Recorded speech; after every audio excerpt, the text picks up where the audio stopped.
દ્વારા સયાજીગંજ ખાતે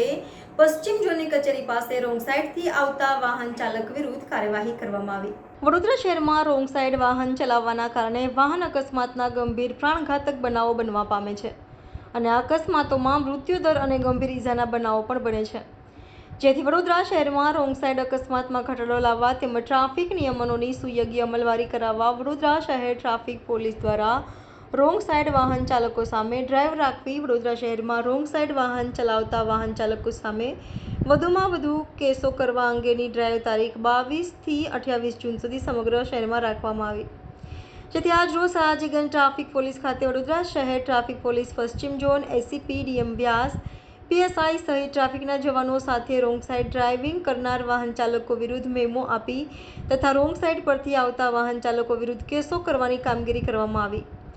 નાગરિકોને અનુરોધ કરવામાં આવે છે કે પોતાનું વાહન રોંગ સાઇડ ખોટી દિશામાં નહીં ચલાવી ટ્રાફિકના નિયમોનું ચુસ્તપણે પાલન કરે।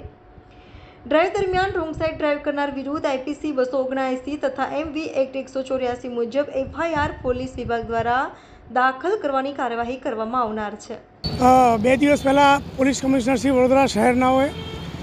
22 તારીખથી 28 તારીખ સુધીનું રોંગ સાઇડનો ડ્રાઈવ આપેલી છે, જેમાં વારંવાર એક જ રસ્તે જેમને ટેવ પડી ગઈ છે રોંગ સાઇડ જવાની, જેમ કે અમારી કચેરીની સામે ત્યાં ઝેરોક્સ અને ક્લાસીસ છે, તો ત્યાં એમએસના સ્ટુડન્ટ્સ બધા ત્યાં રોંગ સાઇડ જ જાય છે, એટલે અમે આ રોંગ સાઇડની કામગીરી અગાઉ પણ કરી છે।